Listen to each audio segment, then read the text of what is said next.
En tout cas, c'est une série de réflexions, de travaux sur le caractère prismatique de la géométrie, qui joue avec les obliques, qui joue avec des angulations. Je m'intéressais à ça par rapport à ce que peut avoir de sculptural une tour, mais toujours dans un sens où une facette ou un angle, il a un sens pour l'intérieur. Ce n'est pas juste une sculpture de l'extérieur. Ici, les angulations donnent des visions obliques sur la longueur de la rue et pas juste en face. Et j'adore cette vue ici, c'est pour ça que j'ai proposé à Bernard Arnault ce grand espace, on avait le droit de monter encore. Je lui ai dit, on sera au milieu de cette forêt magnifique et des différentes époques des tours, tu vois. Ça, c'est tellement beau, on ne sait plus où est le sol ici. On est dans le ciel et on est quand même sur la terre.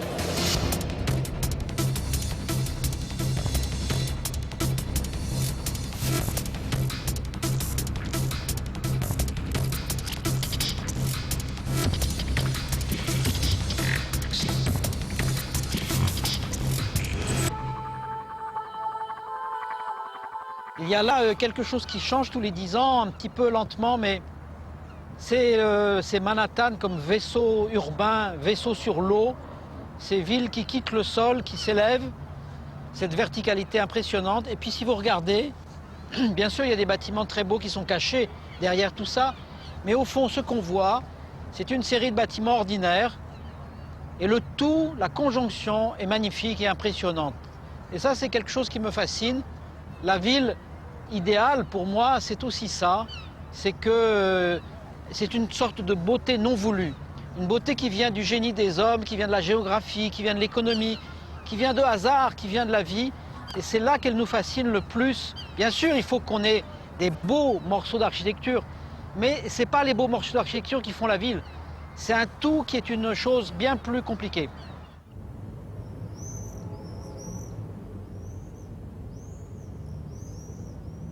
Mon père était militaire, était officier de carrière, et du coup, on a déménagé beaucoup.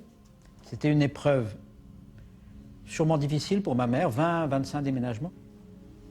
J'en retire quand même l'idée de pas mal de voyages et donc un plaisir à découvrir aussi des endroits nouveaux.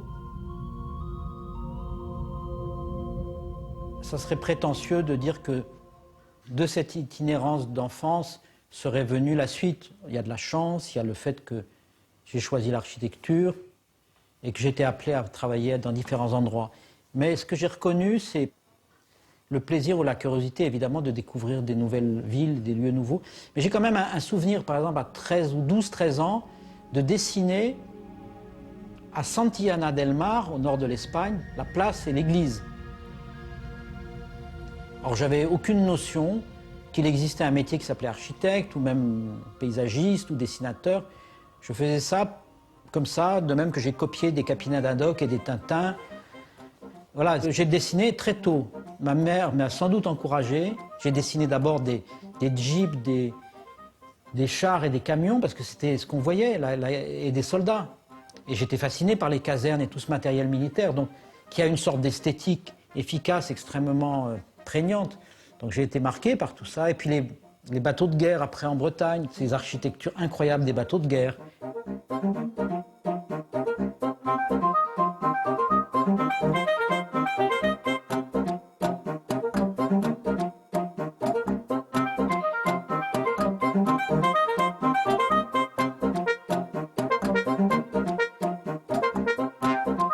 Et c'est après un an ou deux comme ça de peinture d'aquarelle que je découvre l'architecture. Et je vais à l'école des Beaux-Arts de Rennes et je suis déçu par les dessins pour une simple raison, c'est que tout était en géométral. Géométral, c'est le dessin d'architecte et je trouvais ça très froid et sec. Et je ne savais pas du tout que c'était le dessin de l'architecture. Hein. Je m'imaginais voir des vues en perspective. Et je retourne et je dis à mes parents et à mon père, elle ne me semble pas bien cette école. Il me dit, bon, alors tu penses, je pense qu'il faut aller à Paris. Bon, bah va à Paris. J'étais d'abord dans un atelier d'Eugène Baudouin, très traditionnel. Puis, un nouvel atelier est créé qui veut changer les choses. Et c'est un élève de Le Corbusier, Georges Candilis, qui le mène et avec qui j'ai gardé toujours de très bonnes relations. Ça m'a fait du bien. Parce que mes premières années d'études, je croyais tout savoir, évidemment. Assez tôt, J'ai pu aller voir à Berlin, par exemple, le chantier qui a finissait à peine de la Philharmonie de Scharoun. J'aimais pas tellement les matériaux extérieurs, mais j'aimais les lignes, j'aimais le mouvement, et j'aimais cette découverte d'une architecture où l'angle droit n'est plus là, la relation axiale n'est plus là. Donc j'aimais bien ça, et ça m'a marqué dans pas mal de projets que j'ai faits ensuite à l'école, jusqu'au moment où j'arrive chez Candilis. Et là, il me dit, je ne comprends pas pourquoi cet angle n'est pas droit, et se tournant vers moi. Écoutez, l'architecture, ça n'est pas un art. Il faut que vous compreniez ça, ce n'est pas un art. C'est important de dire ça à un jeune qui se croyait très doué et que la facilité du dessin est donc d'une sorte de chose que eux, Candilis et Josic appelaient le formalisme, c'est-à-dire le goût de la forme et la séduction du dessin, de le casser pour regarder comment on construit et comment ça marche et à quoi ça sert. C'était très bon, très essentiel. En 66, je vais à New York. J'y vais pour découvrir New York, pour découvrir l'Amérique. Et j'abandonne l'idée de faire de l'architecture. Par sécurité, j'ai 2 ou 3 adresses chez qui je peux travailler. J'ai des notes, des petits mots de recommandation. Et je vais aller dans ces agences. Je vais être reçu très sympathiquement par les maîtres qui m'ont dit, ben, vous commencez demain, et j'y vais pas. Alors voilà, j'ai préféré le soir laver les verres dans des bars bretons ou dans un bar chic dans ce quartier et avoir les journées libres. C'était une année extraordinaire. Il y avait tout un changement dans la ville, tout ce qu'on appelait le underground, la poésie, les performances, la peinture, les lectures et l'agitation, la question de la guerre du Vietnam aussi, tout ça, ça transformait tout. La musique aussi était en plein changement. Et c'était une époque bénie, comme il y a des époques comme ça où tout est bon. Il y avait cette conjonction, une espèce de changement de regard sur le monde, dont une des principales choses, c'était peut-être une ironie très acide. Au fond, le rapport à la modernité. Il y avait ça aussi dans l'architecture, hein. Il y avait cette idée que de la technique et du progrès, nous pouvions changer un peu et prendre un aspect, au fond, fantaisiste et poétique et non uniquement constructeur sérieux. En même temps, je découvre New York, qui est un fait d'architecture et d'urbanisme qui me submerge, qui me passionne. La densité, elle est permise parce que le ciel descend au bout de chaque rue jusqu'aux rivières, ce que l'on voit ici. Ça me fascine comme une chose qui est une sorte d'excès du XXe siècle. Petit moment où la verticalité m'émeut beaucoup, tu vois. Ce n'est que pas mal d'années plus tard que je me mettrai vraiment à l'architecture.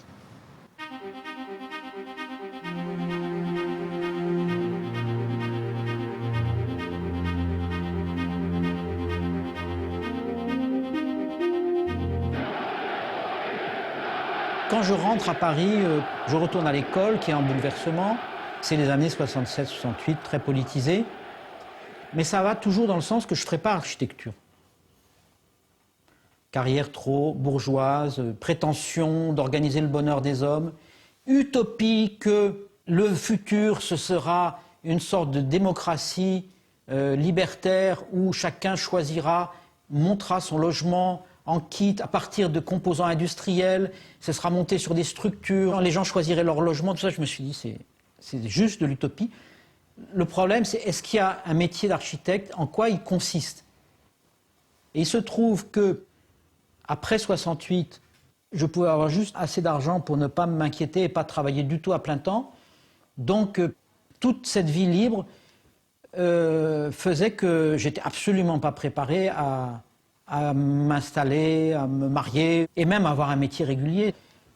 Je rêve à d'autres choses. Et puis, je fais un entretien pour une étude de psychosociologie ou de sociologie sur un sujet qui est analyser le vécu des habitants dans les cités nouvelles. Et j'ai entendu une longue plainte des gens sur l'agoraphobie, sur finalement après le rêve d'être arrivé dans un endroit propre, où il y a une baignoire, etc.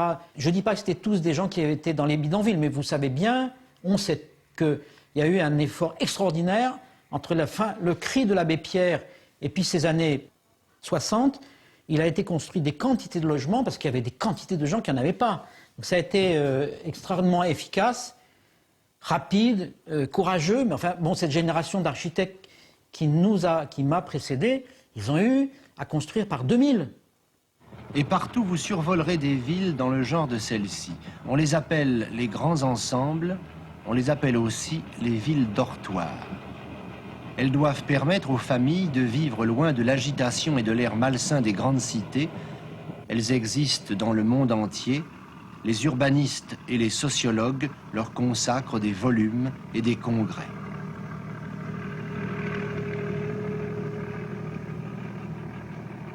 Les bâtiments sont terriblement sonores. On vit avec le voisin aussi bien au-dessus, en dessous qu'à côté. Ce qui me déplaît le plus, c'est certainement l'architecture, voyez-vous. Tous ces gros cubes entassés les uns à côté des autres, ça me fait peur. C'est pas joli du tout. Je n'arrive pas à m'habituer. On était tellement habitués aux petites maisons, voyez-vous, avec des cheminées, avec des volets. Quand on arrive ici, on voit ça vous effraie, ça vous écrase totalement. Je ne pourrais jamais m'habituer, je ne crois pas. Je me suis dit, il y a quelque chose qui n'est pas dans les livres. La cellule idéale d'habitation, l'appartement idéal pourrait être fabriqué. Mais il y a une chose qui n'existera pas, c'est à quelle distance on met deux bâtiments. Là, il n'y a pas une théorie universelle qui a été faite. Il faut bien qu'il y ait quelqu'un qui interprète le paysage et le lieu. Et une grande partie de la qualité de tous ces lieux dont parlent les gens était là-dedans. Ce n'était pas que dans l'appartement, ils parlaient du dehors, de l'entrée, de la distance entre chez eux et le commerce, du bruit ou pas de l'autre, etc. Et donc ça m'a ramené à l'idée, mais cette histoire d'espace est très importante. Et je me suis dit, mais je serai architecte. Je suis revenu dans l'idée, il faut le faire, c'est ça. Je suis revenu à ce moment-là. Il y a la crise de 74, mais je n'en ai pas trop conscience. Mais je fais le concours de la Roquette par jeu. Je ne pense pas à construire. Mes amis font le PAN, le concours architecture nouvelle. Et juste par génération, je me dis, mais il faut que je me mette aussi. Et je le gagne aux hautes formes. Et tout d'un coup, j'ai 210 logements. Et je me prends au jeu de me dire, mais il faut construire. Et là, l'architecture, ça a été un apprentissage d'une certaine rigueur. Aller à une réunion à 8h30 le matin, être à l'heure, etc. Ce qui n'était absolument pas mon truc. Je considère, à partir de ce moment-là, quelque chose de nouveau qui j'appelle l'îlot ouvert.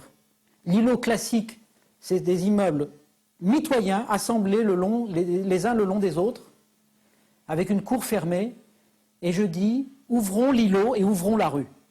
Et assez vite, on a dit que je fragmentais les projets, que j'étais amené à faire souvent plusieurs corps ou plusieurs bâtiments au lieu d'un.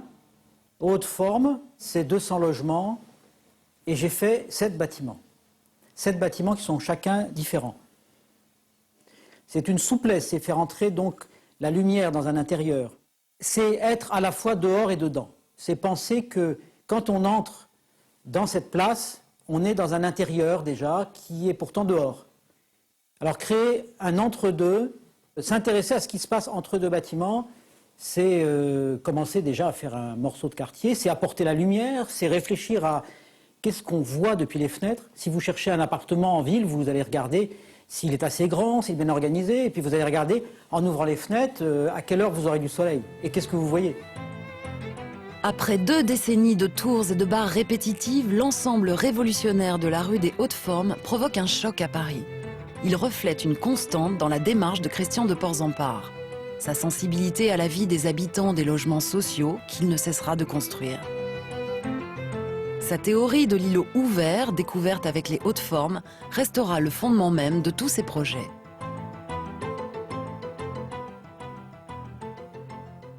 Quand j'ai fait les Hautes Formes, mon père est allé voir tout seul. Je ne le croyais pas tourner tellement vers l'art. Il m'a fait des commentaires formidables. Tout d'un coup, après mes études, tout d'un coup, il comprenait. Il était ému par l'intérêt de ça. Et après, il s'est mis à dessiner. Donc, il a fait des dessins très précis de bâtiments, dont Beaumont. Et on a retrouvé ces dessins après sa mort pour la plupart. Il ne voulait pas le montrer pour pas gêner et être en concurrence avec ma mère. On a retrouvé des cartons de dessins de lui. Donc c'est incroyable, quoi.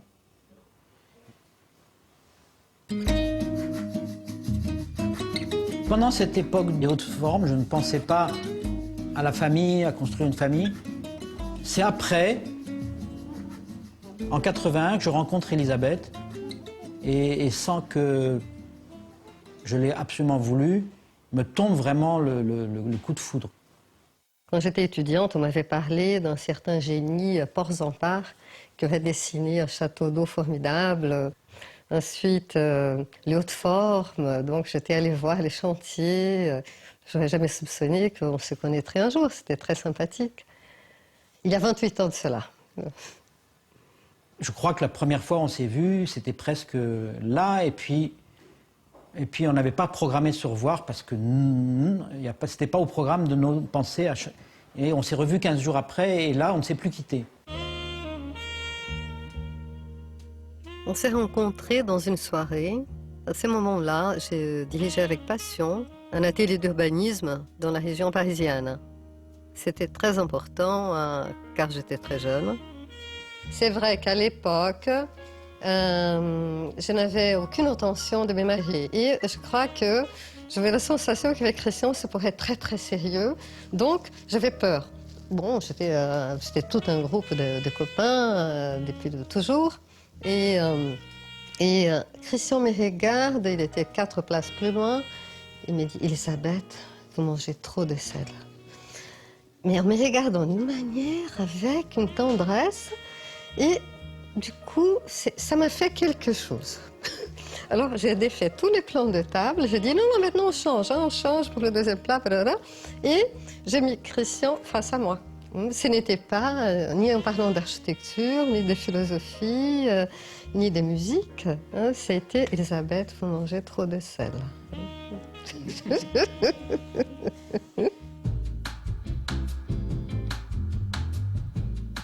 Donc c'était très important et ma vie a changé, non seulement pour construire une famille, mais parce qu'Elisabeth était tout de suite aussi, et la passion, et aussi la discussion artistique et intellectuelle, parce qu'elle était sociologue, parce qu'elle avait voulu être architecte, parce qu'elle avait fait de la peinture, parce que plus tard elle se met à dessiner, puis elle se met à construire, à faire des projets. Donc ça a été un échange. Et quelquefois, c'est complexe parce qu'être sur le même champ et vivre ensemble, c'est passionnant et quelquefois complexe. Surtout complexe vis-à-vis de l'extérieur. Et puis, ce qu'elle m'a apporté, c'est la force de la vie, alors que j'étais dans le rêve. Même quand je construisais, c'était encore une sorte de rêve. La force de la vie, je veux dire, c'est revenir à un quotidien où on part en voyage pendant un mois et on a des choses formidables et je découvre le Brésil et il y a des fêtes, etc. Et donc c'est une énergie vitale qui m'a transformé. Je faisais des fêtes en effet superbes. J'ai toujours alterné l'investissement professionnel énorme, beaucoup de travail et la fête fait partie de ma nature. Ce n'est pas que tous les Brésiliens soient comme ça, mais moi je le suis. La première fois que je suis arrivé à Rio, juillet 80, Elisabeth me dit non, avant le petit déjeuner à l'aéroport, il y a une étape obligatoire. Et elle m'amène ici. Qu'est-ce qui se passe quand on ouvre un îlot complètement à travers, avec un tel extraordinaire bâtiment dans une ville tramée, dense, serrée, avec des grandes avenues serrées? Il se passe quelque chose de merveilleux. C'est la rencontre de Le Corbusier qui vient et qui rencontre Lúcio Costa et le jeune Niemeyer. Le Corbusier est la plus grande figure de l'architecture du XXe siècle. Il ébauche le ministère de l'Éducation à Rio de Janeiro et c'est le jeune architecte brésilien Oscar Niemeyer qui en achève la création. Le grand public découvrira son génie 20 ans plus tard avec les bâtiments publics de Brasilia. Alors ça va être la mise en orbite de Niemeyer. Alors c'est un génie d'avoir fait ces pilotis hauts. Peut-être qu'ils viennent, comme on l'a dit, un peu du Rio plus classique.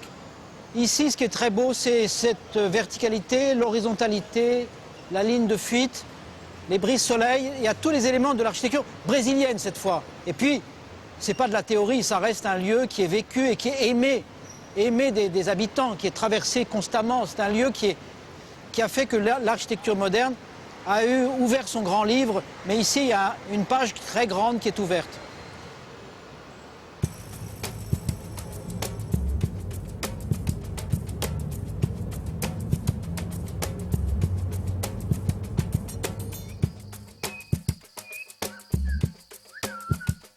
Mon père, il avait rencontré Niemeyer et il était fasciné par l'architecture. Et je m'en souviens de l'enthousiasme de mon père depuis que nous étions des bébés, presque, en disant « Regardez ces génies, on nous amenant là-bas. » Donc, je pense que j'ai transcrit cet enthousiasme dans lequel j'ai été bercée.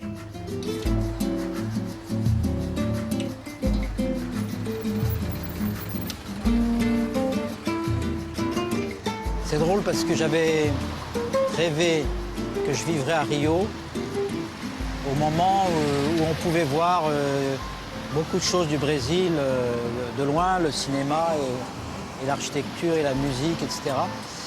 Et je ne sais plus pourquoi, c'était une vision, non pas ensoleillée comme maintenant, mais c'est une vision avec l'humidité et avec ce temps gris un peu lumineux qu'il y a quelquefois.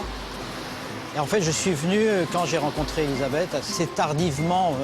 J'avais presque 35 ans.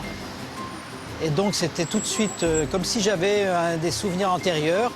En fait, c'est très émouvant pour moi parce que le Brésil, je l'ai rêvé avant de le connaître. Et curieusement, je l'ai connu d'abord, probablement dans Paris Match, en voyant les photos de Brasilia. Et j'étais au lycée, en première ou en seconde.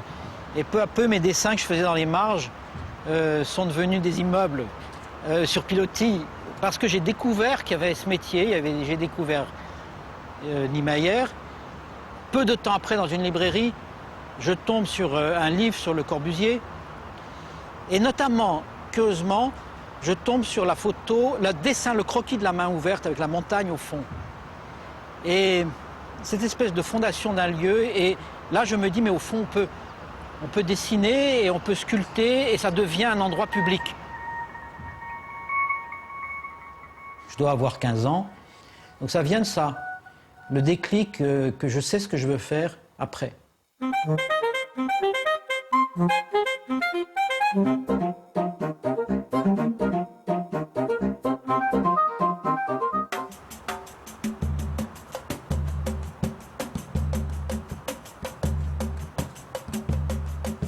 Il y a 8 ans, sur cette plaine comme ça, entourée du passage des voitures, il y avait de l'herbe, des arbres. Je marchais, la montagne au loin, et en fait, les choses commençaient à s'enclencher. Évidemment, voir le résultat après une longue période, puisque ce chantier a été long, c'est forcément assez émouvant. On a quelque chose de très beau avec le chantier. C'est que on le parcourt, et bien qu'on ait des images, bien qu'on ait dessiné, rien ne vaut tout d'un coup de voir la pièce de béton qui monte sur 7 mètres, sur 10 mètres par rapport à une autre. Et c'est là qu'on juge, c'est bien.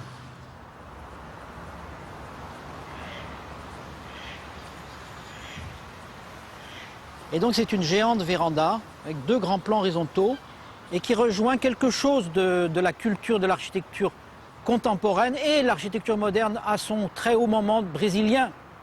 On reconnaîtra là le pilotis, le toit terrasse, tout ça.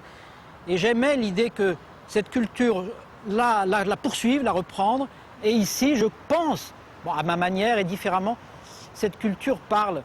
Et je déteste les architectes qui disent « je suis né tout seul, j'ai pas de... » C'est à la mode aujourd'hui, j'ai pas de père, j'ai appris nulle part. Bon, j'ai pas travaillé longuement dans une agence dont je peux dire c'était mon maître, mais je suis imprégné de tout ce que j'ai pu visiter et voir. Et au fond, si j'ai une liberté ici, je crois que c'est parce que je me suis aussi donné un cadre, qui sont ces grands plans de la véranda moderne brésilienne, quoi.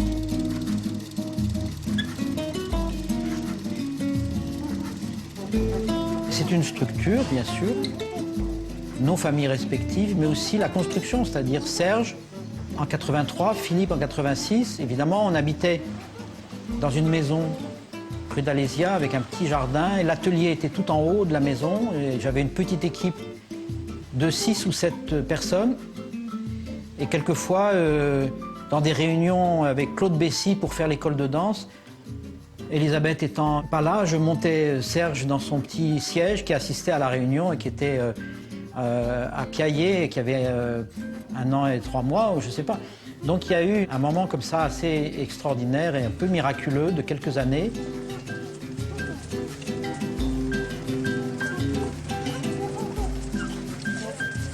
Et c'est le moment où je fais le concours de l'école de danse qui marche, d'autres choses qui ne marchent pas, et puis le concours de l'opéra qui me fait connaître parce que le projet est remarqué, mais je ne gagne pas, heureusement peut-être. Et je gagne après, 1 an après, la Cité de la musique. Et là, il faut passer de 7 personnes à 25 en quelques temps. Et là, ça a été assez dur pour moi, mais c'est avec le souvenir, et c'est Elisabeth qui me dit que ça a été dur, parce qu'elle me dit que j'ai été pénible. Parce que tout d'un coup, il fallait, c'était le stress, des réunions tout le temps, embaucher des gens, construire une entreprise. C'était pas du tout mon truc, pas du tout.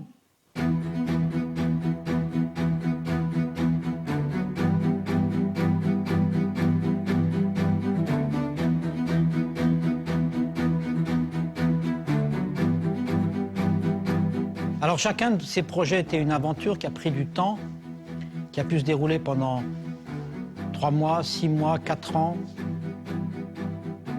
C'est effectivement moi et c'est une certaine époque de l'équipe.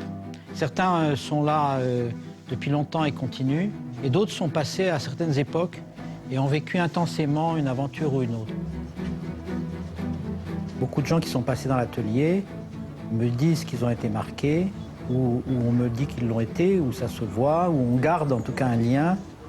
Il y a des préoccupations et une manière d'aborder les choses qui se retrouvent.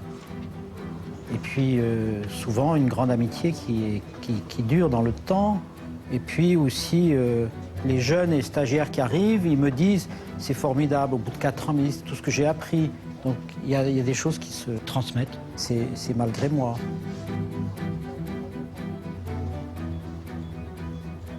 Daniel, tu montreras ce que ça donne par rapport au béton.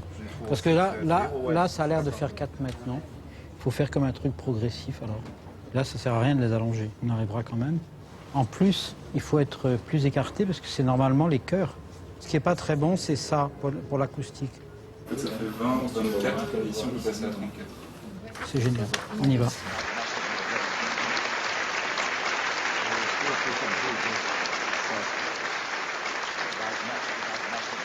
En 1994, Christian de Porzampar reçoit le prix Pritzker.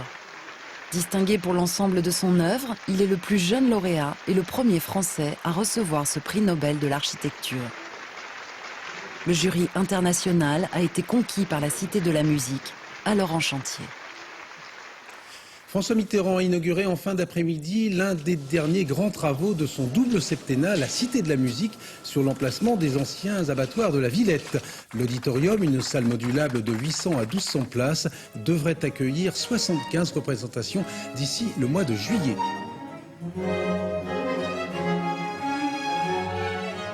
Bien avant de sortir de terre, cette cité a connu toutes les avanies.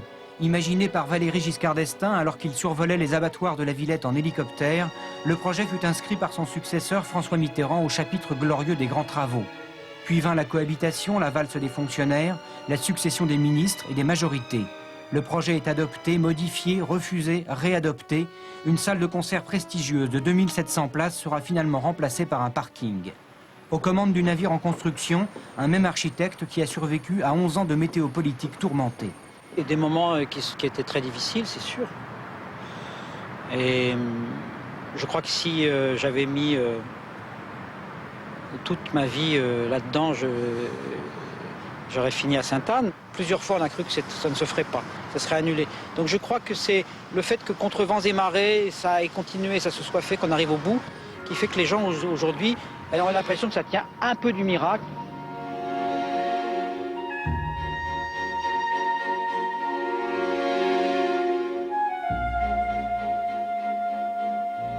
Le rapport de l'architecte à un moment donné avec le pouvoir est un rapport qui est pervers. Il faut être un courtisan si on veut. On peut être avec sincérité dans une bonne relation d'admiration, de fidélité et aussi d'être motivé. Une commande dont on comprend clairement bien les enjeux. Ça se poursuit avec les grands projets présidentiels, avec un aspect qui forcément va être plus complexe. Concours, certes, mais enjeu de pouvoir, bien sûr. Et là, le caractère presque monarchique de notre République devient évidemment très respecté, très visible et parfois très pénible. C'est-à-dire que respecté parce que le président sur un projet peut avoir une ambition ou pas. Pendant longtemps, on m'a dit, vous savez, le président s'intéresse beaucoup plus à la Grande Bibliothèque qu'à la Cité de la Musique. Bon. Et puis en fait, quand il a visité la Cité de la Musique, François Mitterrand, il n'a pas suivi le cortège, il a dit « Écoutez, je voudrais voir par là ». Il est sorti du tapis rouge, il va marcher quelques pas dans la boue, je voudrais regarder le... Il se recule pour voir, puis il se retourne vers moi, c'est une sacrée gueule votre truc. Hein. Et là, on voit un président qui regarde et qui est impliqué et tout ça. Et il s'en souviendra, puisqu'à la fin, une émission de Bernard Pivot qui lui demande « Mais est-ce que vous avez des regrets ?» Alors il dit « J'ai regretté de ne pas avoir choisi le projet de Christian de Porzampar pour la Bastille. Mais j'ai suivi l'avis du jury. » Ce qui n'est peut-être pas tout à fait vrai. Il avait forcément son choix à lui. J'étais dans les 6 finalistes, mais voilà. Et au moment où on a choisi, on ne connaissait pas le nom des architectes. C'est totalement secret. Bon, et quand on a déchiré les enveloppes, le numéro 2, c'était Porzampar. J'avoue que j'aurais préféré le projet de Porzampar, mais c'est comme ça.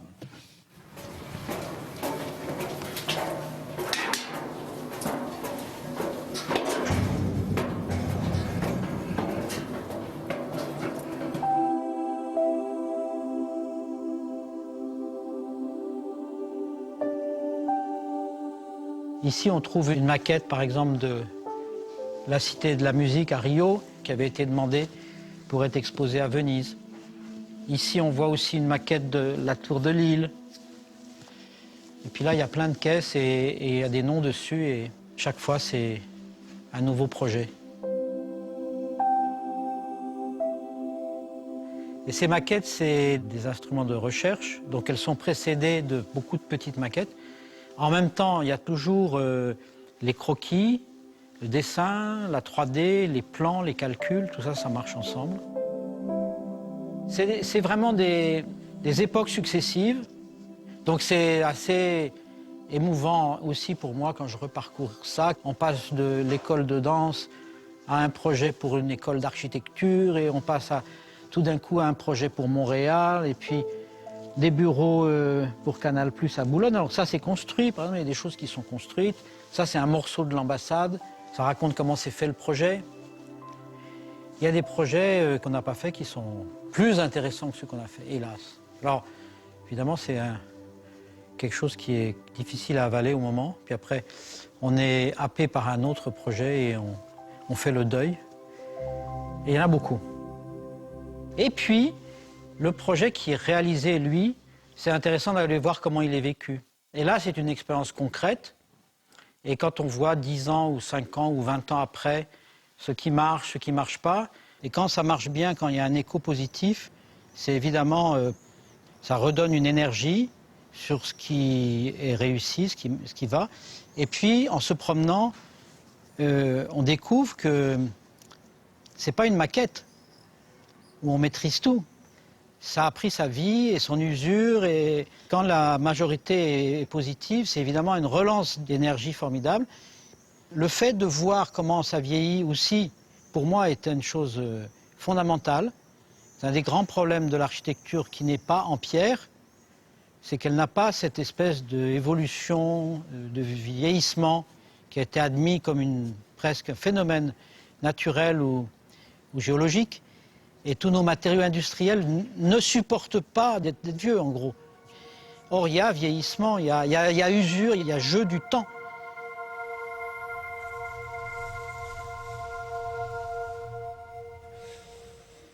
Il y a chez l'architecte un désir de transmettre quelque chose qui va rester.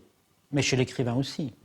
Même Pindare disait que les textes, la poésie, resteraient plus longtemps que les villes où vous avez vécu.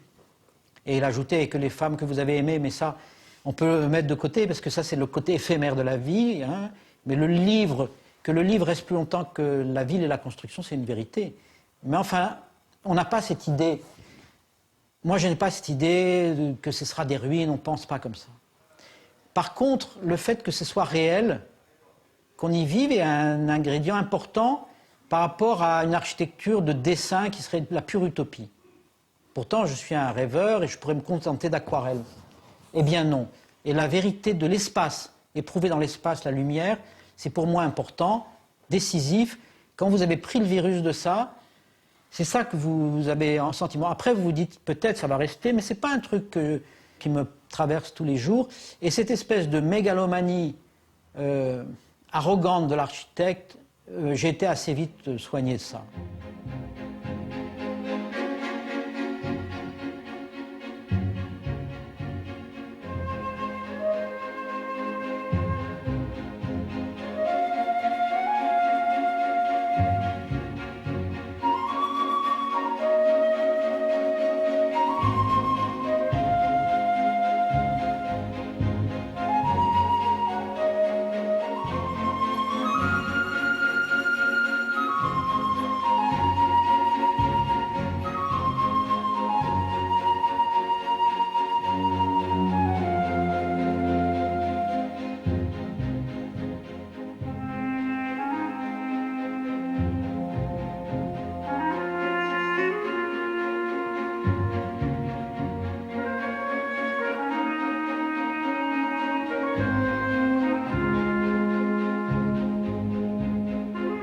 Dans les années 90, on décide avec Elisabeth de se lancer dans, se porter candidat pour la construction de l'ambassade de Berlin.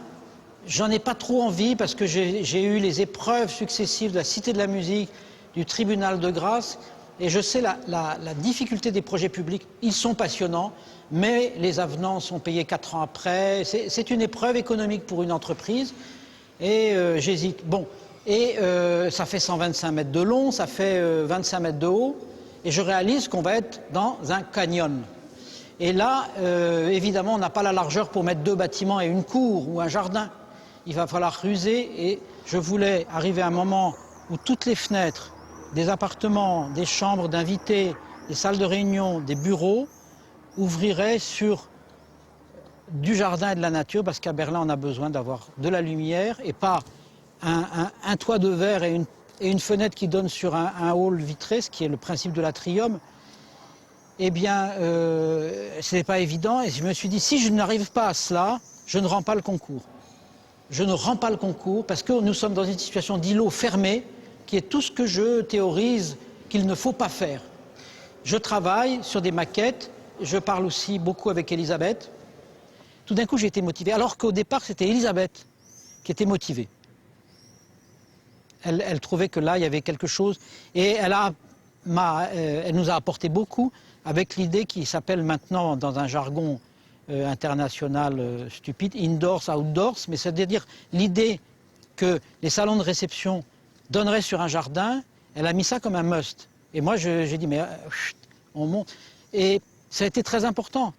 Le 15 décembre, je m'aperçois que je sens que ça y est, ça circule, et on rend le 15 janvier. Et ce n'est pas une mince affaire, parce que à une semaine près, je rends en même temps le concours pour la Philharmonie de Luxembourg. Donc c'était 2 choses très importantes en même temps, mais ça s'est bien passé, pour les 2. Nous avons ici une ambassade très grande, c'est la 2e ambassade dans le monde, presque à égalité avec Washington, mais un petit peu derrière. 280 personnes travaillent ici, sur une surface d'environ 20 000 m². C'est une œuvre magnifique. Je crois qu'il y a dans cette ambassade un résumé du goût français, des traits de génie, et en même temps un symbole d'ouverture, de liberté et de modernité qui est très exactement l'image que nous voulons donner ici en Allemagne. C'est beaucoup Elisabeth qui a répondu à cette question, représenter la France, en disant une chose importante, le projet veut montrer que l'ambassade doit être une vitrine de la culture, de l'art, du mobilier, d'un espace et d'une manière de vivre ou d'aménager qui, d'une certaine façon, est français.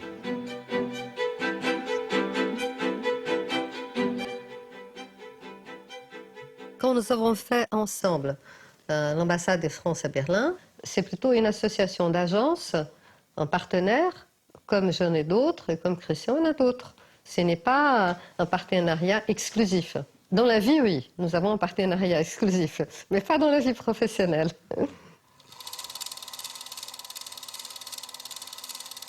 Moi, je m'appelle Jardim Neves, c'est mon nom de jeune fille. Je trouve que j'aurais dû avoir été plus ferme. Jardim Neves des Ports-en-Par. Ça m'aurait évité beaucoup de confusion, comme ça a été fait par la suite. Il y a beaucoup de personnes qui pensent que je travaille chez Christian. Pourtant, j'ai toujours eu mon agence, mon atelier, mon équipe, mon espace, mes projets, mes concours, même si par moment, ça nous arrive de travailler ensemble à l'occasion. Je pense que nous avons deux personnalités très différentes, hein, très complémentaires, mais très différentes. Et nous sommes tous les deux de bête à cornes. Christian est Taureau, moi je suis Capricorne. J'aime les espaces très purs, très calmes. Christian est plus pour la complexité, la fragmentation. Et rien que pour cela, je pense qu'il a une telle opposition de nos concepts basiques de ce qui nous fait mouvoir dans la création que nous sommes forcément en confrontation. Nous ne pouvons pas partir des mêmes prémices. Et donc, nous sommes complémentaires et différents, heureusement.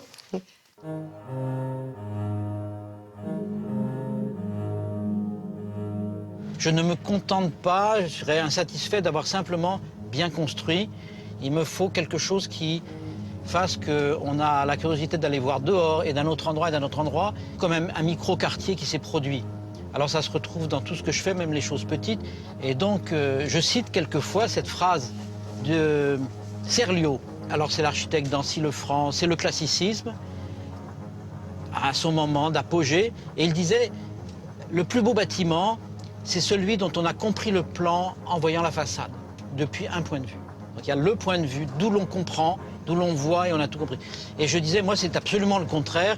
Vous êtes en face du conservatoire à Paris, vous croyez avoir compris, vous entrez, vous êtes surpris, ça se déploie dans une dissymétrie à l'intérieur.